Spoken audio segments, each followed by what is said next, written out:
여러분 안녕하십니까? 당현정 첨보 시리즈 9번째 시간입니다. 알록사는 삼진절도사를 겸임하면서 소수민족의 포로를 잡아서 예라카 특수부대로 편성을 합니다. 아울러 돌골족 상인들을 파견해서 대량으로 말과 군수품을 사들여서 전쟁 물자를 확보합니다. 현종은 알록산에게 삼진절도사를 겸임하게 하는 권력과 분에 넘치는 총애를 베풀었고 심지어 양귀비의 양아들로 삼는 영광을 주었는데 어째서 모반을 하려고 하는 것일까요?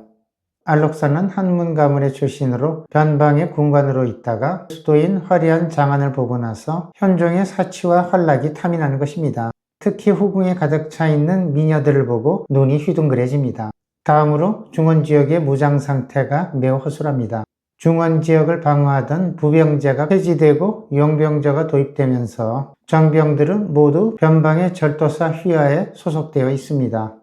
조정을 지키는 수만 명의 금군 정도가 있는데 오랜 시간 태평성세로 인해 군기가 이미 무너진 상태입니다. 마지막으로 지금은 현종의 절대적인 신임을 받고 있지만 이미 70이 넘은 고령이어서 붕어하기라도 하면 알록산이 태자에게 불손한 태도를 취한 바 있어 살아남기 어렵습니다. 알록산이 모반을 준비하고 있다는 사실을 양국충만 포착한 것이 아니라 여러 경로로 현종에게 전달이 됩니다. 알록산도 진즉 모반을 하려고 했지만 현종의 신임과 은덕을 차마 저버릴 수가 없어서 망설이고 있었습니다.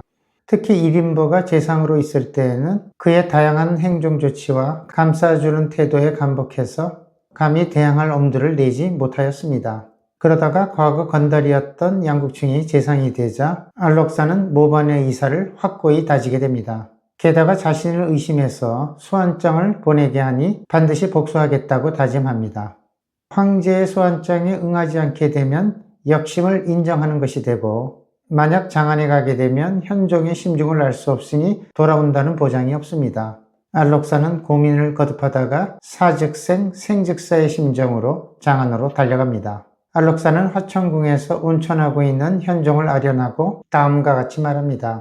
신본호인으로 폐하 총탁 지차라. 위국충 소질이니 신사 무일이니이다. 저는 본래 호인으로 폐하께서 총애하고 발탁함으로써 여기에까지 이르게 되었습니다. 지금 양국충의 미움을 받아 곧 죽게 되었습니다. 알록산이 무릎을 꿇고 눈물을 쏟아내는데 현종은 감동을 받고 간계한 마음이 생겨납니다. 내가 양국충의 말을 듣고 듬직한 장군을 의심했으니 후회하면서 더 큰 상을 내려줍니다. 알록산은 입조해서 황제의 신임을 얻게 되고 다시 범양으로 돌아갈 수 있게 되었습니다. 그리고 현종에게 국가의 군마장을 책임지는 농우 군목서의 자리를 요구합니다.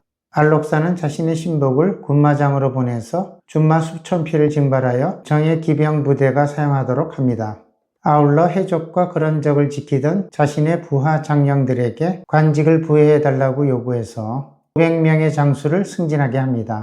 천보 13년 3개월간에 걸쳐 장안에 머물다가 범양으로 돌아갈 때 현종이 친히 전송하면서 자신의 용포를 벗어서 알록산에게 입혀주었다고 합니다. 양국충은 다 잡아놓은 호랑이를 놓치니 화가 치밀어 오릅니다. 현종이 이제 자신의 말을 믿어두지 않는 가운데 기회를 엿보게 됩니다. 천보 14년에 알록산이 부하 장령을 보내서 수하의 32명의 한족 군관들을 호인의 장군으로 교체해달라고 요구합니다. 양국충은 알록산에게 충성한 호인으로 교체하는 것이야말로 모반의 확실한 증거라고 주장합니다. 그런데 현종은 양국충에게 신경과민이라고 말하면서 32명의 호인으로 바꾼다고 무슨 반란을 하겠냐고 무시해버립니다. 양국충은 이번에도 좌절이 되자 마음이 조급해집니다. 알록산이 더욱 세력을 키우기 전에 변방에서 분리시켜서 조정으로 불러들여야 되겠다고 생각합니다. 알록산에게 더 큰 먹이를 던져주어서 중앙조정의 재상으로 임명하려고 합니다. 지난번 입조했을 때 현종이 알록산을 재상으로 임명하려고 했으나 양국충이 일자무식의 호인을 재상으로 임명하면 안 된다고 반대한 바 있습니다. 양국충은 이번에 입조하면 알록산을 체포하고 3명의 장군을 각각 삼진절도사로 파견하여 통합 세력을 분리하려는 계획입니다. 현종은 누차 모반의 증자가 있다고 보고가 들어오는 바람에 삼진을 분리하게 되면 모반의 가능성이 줄어드니 수긍할 만합니다. 이에 재상에 명하는 제서를 기초해서 보내려고 하는데 현종이 망설이게 됩니다. 만약 그에게 진짜 반심이 없다면 동북의 해적과 거론족이 그로 인해서 지금 안정되어 있는데 삼진을 분리하고 그를 소환하게 되면 다시 소요가 발생할까 걱정합니다. 현종은 재상으로 임명하는 제서를 중지시키고 황제가 신임하던 황관인 보여림을 파견시켜 정세를 살피게 합니다. 현종은 황관에게 진귀한 과일을 보내어 위로하는 척하면서 진짜 반역의 조짐이 있는지 살피게 합니다. 만약 환관이 돈에 눈이 멀지 않고 제대로 변방의 상황을 살폈더라면 금방 모반의 증거를 확보했을 것입니다.